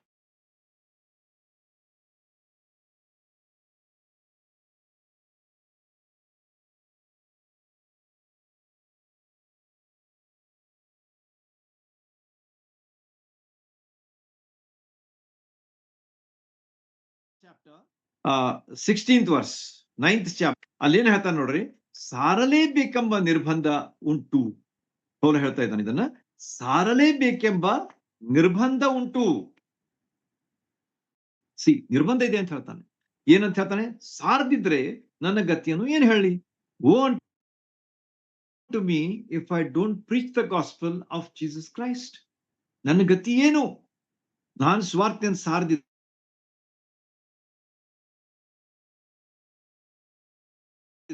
ನನ್ನ ಗತಿ ಏನು? ನನ್ನ ಇದೆ, ಒತ್ತಾಯ ಇದೆ. ಆ ಒತ್ತಾಯ, ಕ್ರಿಸ್ತನ ಪ್ರೀತಿಯು ನನ್ನನ್ನು ಒತ್ತಾಯಪಡಿಸ್ತದೆ ಎಂಬುದಾಗಿ ಪೌಲನು ಹೇಳ್ತಾ ಇದ್ದಾನೆ. ನೋಡ್ರಿ, 9:16 1 ಕೊರಿಂಥದಲ್ಲಿ ಎಷ್ಟು ಸುಂದರವಾದಂತಹ ವಚನಗಳು ನಮ್ಮ ಮುಂದೆ ದೇವರು ಇವತ್ತು ಇಡ್ತಾ ಇದ್ದಾನೆ. ಆದ ಕಾರಣ ನಮ್ಮ ಜೀವನದಲ್ಲಿ ಸ್ವಾರ್ಥೆ ಸಾರುವಂಥದ್ದು, ಅನುಭವ ಸಾಕ್ಷಿ ಹೇಳುವಂಥದ್ದು, ಸಾಕ್ಷ್ಯ ಜೀವಿತ ಜೀವಿಸುವಂಥದ್ದು ಎಷ್ಟು ಮುಖ್ಯ ಎಂಬುದನ್ನ ಎಲ್ಲಾ ಮಾತುಗಳು ನಮಗೆ ಎತ್ತಿ ತೋರಿಸ್ತಾ ಇವೆ. ಆದ ಕಾರಣ ನಾವು ಆ ಎಷ್ಟು ನಮಗ ಒತ್ತಾಯ, ನಾವು ಇತರರ ಬಗ್ಗೆ ನಮಗೆ ಪ್ರೀತಿ ಇರುವುದಾದ, ಅಂದ್ರೆ ಪ್ರೀತಿ ಇನ್ ದ ಸೆನ್ಸ್ ಅವರು ನಿತ್ಯ ನರಕಕ್ಕೆ ಹೋಗಬಾರ್ದು, ರಕ್ಷಣೆ ಹೊಂದಿ ದೇವರ ರಾಜ್ಯಕ್ಕೆ ಸೇರ್ಬೇಕು ಎನ್ನುವಂತಹ ಒಂದು ವಿಚಾರ ಅವ್ರ ಬಗ್ಗೆ ಇರುವಾಗ, ಅವ್ರ ಮೇಲೆ ನಮ್ಮ ಪ್ರೀತಿ ಇರುವಾಗ ನರಕಕ್ಕೆ ಹೋಗಬಾರ್ದು ಅಂತ ಹೇಳಿ ಅವ್ರ ಬಗ್ಗೆ ನಾವ್ ಏನ್ ಮಾಡ್ಬೇಕು ಅಂತಂದ್ರೆ ಈ ಸ್ವಾರ್ಥಿಯನ್ನು ಅವರಿಗೆ ನಾವು ತಿಳಿಸ್ಬೇಕು, ಒತ್ತಾಯ ಪಡಿಸ್ತದ ಅಂತ ಹೇಳ್ತಾನೆ ಪೌಲ. The the gospel of the lord Jesus Christ compels me ಎಂಬುದಾಗಿ ಹೇಳ್ತಾನೆ. Woe to me if I don't preach the gospel of lord Jesus Christ. ನನ್ನ ಗತಿಯನ್ನು ಏನ್ ಹೇಳಿ ಅಂತ ಹೇಳ್ತಾನೆ. ಅಂದ್ರೆ ಬಹಳ ದುರ್ವಸ್ಥೆಯಲ್ಲಿ ಬಿದ್ದಂತ ವ್ಯಕ್ತಿ ಅಂತ ಹೇಳುವಂತ ರೀತಿಯಲ್ಲಿ ಈ ಮಾತನ್ನ ಆತನು ಇಲ್ಲಿ ವಿವರಿಸ್ತಾ ಇದ್ದಾನೆ. ಇನ್ನೊಂದು ವಚನ ರೋಮ 1:16 ಸಹ ನೋಡ್ತೇವೆ. ಅದೇನಂತಂದ್ರೆ ಸ್ವಾರ್ಥಿಯ ವಿಷಯವಾಗಿ ನಾಚಿಕೊಳ್ಳುವುದಿಲ್ಲ. ಸ್ವಾರ್ಥಿಯ ವಿಷಯವಾಗಿ ರೋಮ 1:16 ನೋಡ್ರಿ, ಎಷ್ಟು ಸುಂದರವಾದಂತಹ ಮಾತು ಇಲ್ಲಿ ನಮಗೆ ಹೇಳಲ್ಪಟ್ಟಿದೆ. ಸ್ವಾರ್ಥಿಯ ವಿಷಯವಾಗಿ ನಾಚಿಕೊಳ್ಳುವವನಲ್ಲ, ಆ ಸ್ವಾರ್ಥಿಯು ದೇವರ ಬಲ ಸ್ವರೂಪವಾಗಿದ್ದು ಮೊದಲು ಯಹೂದ್ಯರಿಗೆ ಆಮೇಲೆ ಗ್ರೀಕರಿಗೆ ಅಂತೂ ನಂಬುವವರೆಲ್ಲರಿಗೆ ರಕ್ಷಣೆಯನ್ನುಂಟು ಮಾಡುವಂತದ್ದಾಗಿದೆ. What a beautiful verse it is. ಸ್ವಾರ್ಥಿಯ ಶಕ್ತಿ ಎಷ್ಟು ಇದೆ ಅಂತ ಹೇಳಿ ಇಲ್ಲಿ ಪೌಲನು ಹೇಳ್ತಾ ಇದ್ದಾನೆ. ದೇವರ ಬಲ ಸ್ವರೂಪ ಅಂದ್ರೆ power of the right hand. ನಮ್ಮ ಜೀವಿತಗಳಲ್ಲಿ ಒಂದ್ ವೇಳೆ ನಾವೆಲ್ಲ ರೈಟ್ ಹ್ಯಾಂಡ್ ಇದ್ರೆ, ಲೆಫ್ಟ್ ಹ್ಯಾಂಡ್ ಇದ್ರೆ ಅವ್ರಿಗೆ ಲೆಫ್ಟ್ ಹ್ಯಾಂಡ್ ಸ್ಟ್ರಾಂಗ್ ಇರ್ತದೆ. ಆದ್ರೆ ಬಲ ಸ್ವರೂಪ ಅಂತಂದ್ರೆ ರೈಟ್ ಹ್ಯಾಂಡ್ ಇದ್ದವರಿಗೆ ಎಷ್ಟು ಬಲಗೈಯಲ್ಲಿ ಇರ್ತದೆ ಅಂತ ಹೇಳಿ ನಿಮ್ಮೆಲ್ಲರಿಗೂ ಗೊತ್ತು. ಈ most of the time you use your right hand for most of the things. ಯಾಕಂದ್ರೆ ಬಲ ಅಲ್ಲಿರ್ತದೆ ಅಂತ ಹೇಳಿ ನಮ್ಗ ತಿಳಿದಂತ ಮಾತು. ಅದೇ ರೀತಿಯಾಗಿ ಸ್ವಾರ್ಥಿ ಏನಾಗಿದೆ ಅಂತಂದ್ರೆ ದೇವರ ಬಲ ಸ್ವರೂಪವಾಗಿದೆ. That is the power of the right hand of god ಎಂಬುದಾಗಿ ಇಲ್ಲಿ ನಮಗ ತಿಳಿದು ಬರ್ತದೆ. ಆದ ಕಾರಣ ದೇವರ ಬಲಸ್ವರೂಪವಾಗಿದ್ದು ಮೊದಲು ಯಹೂದ್ಯರಿಗೆ, ಆಮೇಲೆ ಗ್ರೀಕರಿಗೆ, ಆಮೇಲೆ ನಂಬುವಂತ ಎಲ್ಲರಿಗೆ ಅದು ರಕ್ಷಣೆಯನ್ನು ಉಂಟು ಮಾಡುವಂತಹ ಸ್ವಾರ್ಥಿಯಾಗಿದೆ, ಸಂದೇಶವಾಗಿದೆ, ಶುಭ ಸಂದೇಶವಾಗಿದೆ ಎಂಬುದನ್ನ ರೋಮ 1:16 ನಾವು ಕಾಣ್ತೇವೆ. ಅದೇ ರೀತಿಯಾಗಿ ಅದೇ ಹಿಂದಿನ ವಚನ ಸಹ ನೀವು ನೋಡ್ರಿ, ರೋಮನ್ಸ್ 1:15 ಸಹ ಪೌಲ ಒಂದು ಮಾತು ಹೇಳ್ತಾನೆ, ಋಣ, ಐ ಆಮ್ ಇಂಡೆಟೆಡ್, ಅಥವಾ ನಾನು ಋಣಿಯಾಗಿದ್ದೇನೆ ಈ ಸ್ವಾರ್ಥಿಯನ್ನ ಸಾರುವುದಕ್ಕಾಗಿ ನನ್ನ ಮೇಲೆ ಋಣ ಇದೆ ಅಂತ ಹೇಳ್ತಾನೆ. ಋಣ ಅಂತಂದ್ರೆ ನಿಮ್ಮೆಲ್ಲರಿಗೂ ಗೊತ್ತು, ಎಕ್ಸ್ಪ್ಲೇನ್ ಮಾಡೋದ್ರ ಅವಶ್ಯಕತೆ ಇಲ್ಲ. ಯಾರಾದ್ರೂ ನಮ್ಗೆ ಏನೋ ಕೆಲಸ, ಏನಾದ್ರೂ ನಮ್ಗೆ ಹೆಲ್ಪ್ ಮಾಡಿದ್ರೆ ನಾವೇನ್ ಹೇಳ್ತೇವೆ, we are obligated to them. ನಾವು ಅವರಿಗೆ ಋಣಿಗಳಾಗಿದ್ದೇವೆ ಅಂತ ಹೇಳ್ತೇವೆ. ಅಂದ್ರೆ we have to do something for them also because they have done something to us, very important to us, so have to do something to them also ಎಂಬಂತ ಋಣ ಅಂತ ಹೇಳ್ತಾರಲ್ಲ, ಅದು ಇಲ್ಲಿ ಪೌಲನು ಹೇಳುವಂತ ಒಂದು ಮಾತು ಎಷ್ಟು ಪವರ್ಫುಲ್ ಆಗಿದೆ ಅಂತ ಹೇಳಿ ನಮಗ ತಿಳಿದು ಬರ್ತದೆ. ಸ್ವಾರ್ಥೆ ಸಾರುವಂತದ್ದು ನನ್ನ ಋಣ ಅಂತ ಹೇಳ್ತಾನೆ. ಒಂದ್ ವೇಳೆ ನಾನು ಸ್ವಾರ್ಥಿಯನ್ನ ಕೇಳದಿದ್ರೆ ನಾನು ರಕ್ಷಣೆ ಹೊಂದಿರ್ಲಿಲ್ಲ ಎಂಬಂತ ಅರ್ಥ ಅಲ್ಲಿ ನಮಗ ತಿಳಿದು ಬರ್ತದೆ. ಆದ ಕಾರಣ ಋಣ ನನ್ನ ಮೇಲೆ ಇದೆ, ಅದನ್ನ ನಾನು ಮಾಡ್ಲೇಬೇಕು, ಇಲ್ದಿದ್ರೆ ನಡೆಯುವುದಿಲ್ಲ. There is no option. ನಾ ಹೇಳ್ದಲ್ಲ ನಿಮಗೆ, ಮಾಡದಿದ್ರೆ ಆಗುವುದಿಲ್ಲ, ಮಾಡ್ಲೇಬೇಕು ಎಂಬಂತಹ ವಿಚಾರವನ್ನ ವಚನ 15 ಇಲ್ಲಿ ಋಣ ಎಂಬುದಾಗಿ ಪೌಲನು ಹೇಳ್ತಾನೆ. ಅದೇ ರೀತಿಯಾಗಿ ರೋಮ 10:13-14 ವಚನಗಳು ನೋಟ್ ಮಾಡ್ಕೊಳ್ರಿ. These are very very important versus. ಆಮೇಲೆ ಇವುಗಳನ್ನ ಓದಿ ತಿಳ್ಕೊಂಡ್ರೆ ಇನ್ನೂ ಹೆಚ್ಚು ನಿಮಗೆ ಗೊತ್ತಾಗ್ತದೆ ಏನಂತ ಹೇಳಿ. How preaching, how being is witness is so important ಎಂಬುದನ್ನ ಎಲ್ಲಾ ವಚನಗಳು ನಮಗೆ ಒತ್ತಿ ಒತ್ತಿ ಒತ್ತಿ ಹೇಳ್ತಾ ಇವೆ, ಎಂಫಸೈಸ್ ಮಾಡ್ತಾ ಇವೆ ಎಂಬುದನ್ನ ನಾವು ತಿಳ್ಕೊಂಡಿರೋಣ. ರೋಮ 10:13-14 ನೋಡುವಾಗ, ಕರ್ತನ ನಾಮವನ್ನು ಹೇಳಿಕೊಳ್ಳುವವರಿಗೆ ನಂಬದಿದ್ದರೆ ಹೇಳಿಕೊಳ್ಳುವುದು ಹೇಗೆ? ಆತನ ಸುದ್ದಿ ಕೇಳದಿದ್ದರೆ ಆತನನ್ನು ನಂಬುವುದು ಹೇಗೆ? ಸಾರಿ ಹೇಳುವವನಿಲ್ಲದೆ ಕೇಳುವುದು ಹೇಗೆ? ಸಾರುವವರು ಕಳುಹಿಸಲ್ಪಡದೆ ಇದ್ದರೆ ಸಾರುವುದೆಲ್ಲಿ? ಇದಕ್ಕೆ ಸರಿಯಾಗಿ ಶುಭವಾರ್ತೆಯನ್ನ ಸಾರುವವರ ಪಾದಗಳು ಎಷ್ಟೋ ಅಂದವಾಗಿವೆ ಎಂಬುದಾಗಿ ಪೌಲನು ಸುಂದರವಾದ ರೀತಿಯಲ್ಲಿ 10ನೇ ಅಧ್ಯಾಯ 13-14 ವಚನಗಳಲ್ಲಿ ಹೇಳ್ತಾನೆ. ಸ್ವಾರ್ಥೆಯನ್ನು ಸಾರುವವರ ಪಾದಗಳು ಎಷ್ಟು ಅಂದವಾಗಿವೆ, ಎಷ್ಟೋ ಅಂದವಾಗಿವೆ. ಎಷ್ಟೋ ಮೀನ್ಸ್ ಅದಕ್ಕೆ ಲಿಮಿಟ್ ಇಲ್ಲ, ಅಷ್ಟು ಅಂದವಾಗಿವೆ ಎಂಬುದಾಗಿ ಹೇಳ್ತಾರೆ. ಆದ ಕಾರಣ ನಮ್ಮ ಜೀವನದಲ್ಲಿ ಸ್ವಾರ್ಥಿಗೋಸ್ಕರವಾಗಿ ನಮ್ಮ ಪಾದಗಳನ್ನ ಎಷ್ಟು ಯೂಸ್ ಮಾಡ್ತಾ ಇದ್ದೇವೆ. How much we are using our feet to go move around and tell the gospel of lord Jesus Christ. ನಮ್ ಕೆಲಸ ಇದ್ರೆ ನಾವು ಓಡ್ ಹೋಗ್ತೇವೆ, ನಮ್ಮ ಪಾದಗಳನ್ನ ಉಪಯೋಗಿಸ್ತೇವೆ ಮೋಸ್ಟ್ ಆಫ್ ದ ಟೈಮ್. ಆದರೆ ಯೇಸು ಸ್ವಾಮಿಯ ಸ್ವಾರ್ಥೆಯನ್ನ ಹೇಳುವುದಕ್ಕಾಗಿ ಎಷ್ಟು ನಮ್ಮ ಪಾದಗಳನ್ನ ಉಪಯೋಗ ಮಾಡ್ತಾ ಇದ್ದೇವೆ ಎಂಬುವಂಥದ್ದು ಒಂದು ದೊಡ್ಡ ಪ್ರಶ್ನೆ ನಮ್ಮ ಮುಂದೆ ಇದೆ. ನೋಡ್ರಿ, ಸ್ವಾರ್ಥಿ ವಿಷಯವಾಗಿ ಎಷ್ಟು ವಿಚಾರಗಳನ್ನ ಇವತ್ತು ನಾವು ನೋಡಿದ್ದೇವೆ. ಇನ್ನು ಅನೇಕ ವಿಷಯಗಳಿವೆ. Next time will continue. ಮತ್ತು ಇನ್ನು ಬಹಳಷ್ಟು ಎಕ್ಸ್ಪ್ಲೈನ್ ಮಾಡೋದಿದೆ. ಇರಲಿ, ಅದಕ್ಕೆ ನಾವು ಗಡಿಬಿಡಿ ಮಾಡಿದ್ರೆ ಬೇಡ. ಇನ್ನು ಅದನ್ನ ಅಭ್ಯಾಸ ಮಾಡಿ ತಿಳ್ಕೊಳ್ಳೋಣ.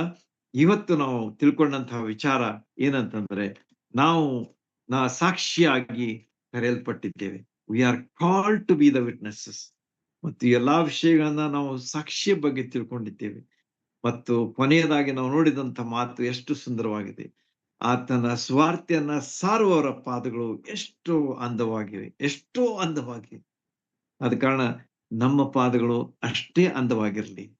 ಅವು ಯೇಸು ಸ್ವಾಮಿಯ ಸ್ವಾರ್ಥಿಗೋಸ್ಕರವಾಗಿ ನಡೆಯುವಂತಹ ಪಾದಗಳಾಗಿರಲಿ. ನಮ್ಮ ಸಲುವಾಗಿ ನಡೀತೇವೆ ಇರಲಿ, ಆದ್ರೆ ಹೆಚ್ಚೆಚ್ಚಾಗಿ ನಾವು ಯೇಸು ಸ್ವಾಮಿಯ ಸೇವೆಗೋಸ್ಕರವಾಗಿ ಅವುಗಳನ್ನು ಉಪಯೋಗಿಸಿಕೊಳ್ಳುವಂತಹದ್ದರ ಮಹತ್ವವನ್ನ ಇಲ್ಲಿ ಪೌಲನು ನಮಗೆ ತಿಳಿಸಿಕೊಟ್ಟಿದ್ದಾನೆ. ಆದ ಕಾರಣ ಈ ಒಂದು ಸ್ವಾರ್ಥಿಯ ಸಾಕ್ಷ್ಯ ಮಹತ್ವವನ್ನ ನಮ್ಮ ಜೀವನದಲ್ಲಿ ನಾವು ಹೊಂದಿದವರಾಗಿ ಹೆಚ್ಚೆಚ್ಚಾಗಿ ನಮ್ಮ ಅನುಭವ ಸಾಕ್ಷಿಯನ್ನ ಇತರರಿಗೆ ಹೇಳೋಣ. ನಾಚಿಕೊಳ್ಳೋದು ಬೇಡ. ಇದು ನಮ್ಮ ಋಣ. ಇದನ್ನು ಮಾಡದಿದ್ರೆ ನಮಗೆ ಒತ್ತಾಯ ಇದೆ. ಯಾಕಂದ್ರೆ ಯೇಸು ಸ್ವಾಮಿ ಅದನ್ನ ಎಲ್ಲರ ಮುಂದೆ ಮಾಡಿದ್ದಾನೆ ಮತ್ತು ನಾವು ಎಲ್ಲರ ಮುಂದೆ ಸಾಕ್ಷಿಗಳಾಗಿರ್ಬೇಕು ಎಂಬುದು ಆತನ ಅಪೇಕ್ಷೆ ಆಗಿದೆ. ಮತ್ತು ಆತನ ಒಂದು ನಿರ್ಧಾರವನ್ನು ನಾವು ಆ ಶಿಲುಬೆ ಮೇಲೆ ಕಾಣ್ತೇವೆ. ಹೀಗೆ ಮಾಡುವುದಕ್ಕೆ ದೇವರು ನಮ್ಮೆಲ್ಲರಿಗೆ ತನ್ನ ಸಹಾಯ ನೀಡಲಿ. ದೇವರು ನಾಮಕ್ಕೆ ಸ್ತೋತ್ರವಾಗಿ.